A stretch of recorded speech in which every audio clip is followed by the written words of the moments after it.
RJ, Story Guy here again. Last time I was trying to put chapter 13 and 14 together, but 13 proved to be a little too long. So we're going to continue now where we left off the last time at the end of 13 in the Valle Bajo.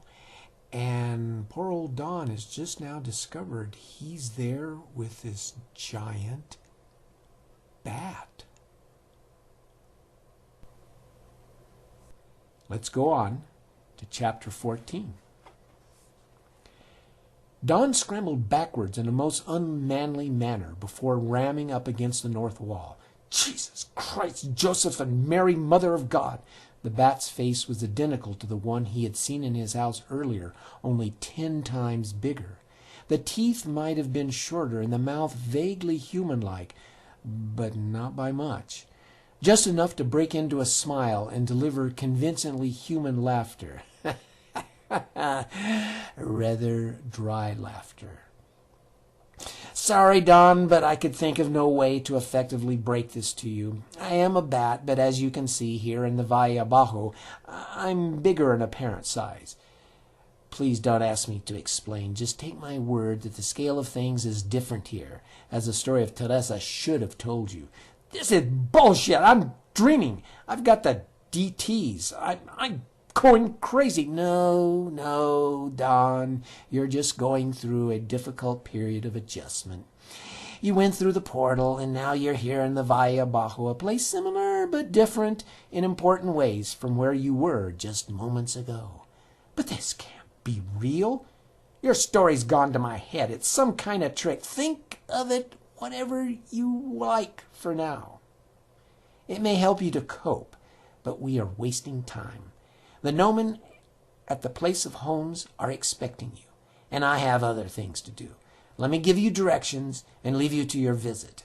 At some point you will meet Raquela of Peralta Steeples. She is a great-great-granddaughter of Pia. After explaining to Don how he could go down into the arroyo just outside the door and how he could find the place of homes in the forest on the high mesa to the southeast, the bat prepared to leave. Don, it's been interesting. I'll be seeing you later. And, I apologize for not doing this sooner, but the Nomen call me Nightwing.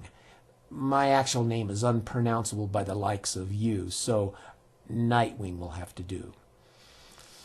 Don gritted his teeth, grimaced, and looked around. Well, I don't seem to be able to control this state I'm in now, so what the hell, why not? I can't say I'm grateful, Nightwing, but thanks for at least giving me a direction to go in this nightmare. Maybe these Nomen and this Raquela can help me get the hell out of here.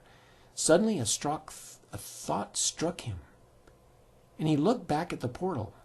Nightwing followed his gaze and guessed his thoughts. Nice try. But all you'll get are glass cuts unless you do it the right way. Oh yeah, asshole?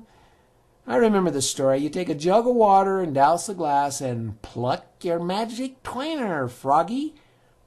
For once, the bat was caught off guard. What? Plunk your magic what? It's pluck. Just something from an old kiddie TV show. This isn't a show, Don. Even if you will only accept it as a hallucination or nightmare, you will have to use Valle Bajo water. There isn't any around here. The closest place you can get water is the place of homes. The bat smiled. Catch my drift? Yeah, asshole, I'm not stupid. Off my nut, but not dense. But you were right about the magic part. This isn't home anymore, Don. Things have a natural order here, much like your world, but with a little something added.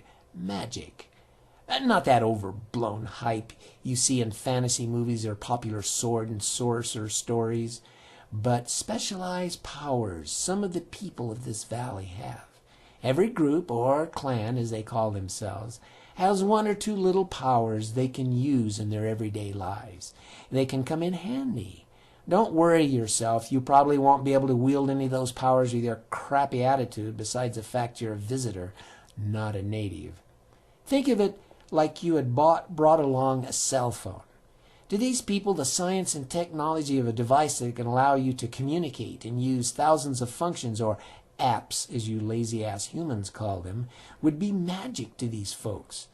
So they've got their own little cell phones that will seem to be magic to you. And you don't know, as you would say it, jack shit about magic. So keep your pants zipped and pay attention. It's the way things are around here. Speaking of pants, don't you think you ought to get dressed? Don felt his face redden as he put on the rough leather shorts and moccasins and a brown woolen tunic. They obviously had been made by someone with little idea of how to make clothing. "These clothes aren't exactly my style," he observed as he finished dressing. "But more importantly, what the hell's the point of me being here to help out these people if they've got some kind of magic and I don't have jack? And why me?" Nightwing smiled. "You wouldn't understand now if I told you. Just work through it. Slowly." The smile was replaced by a threatening scowl. "Now move your butt on down the arroyo. I'm late."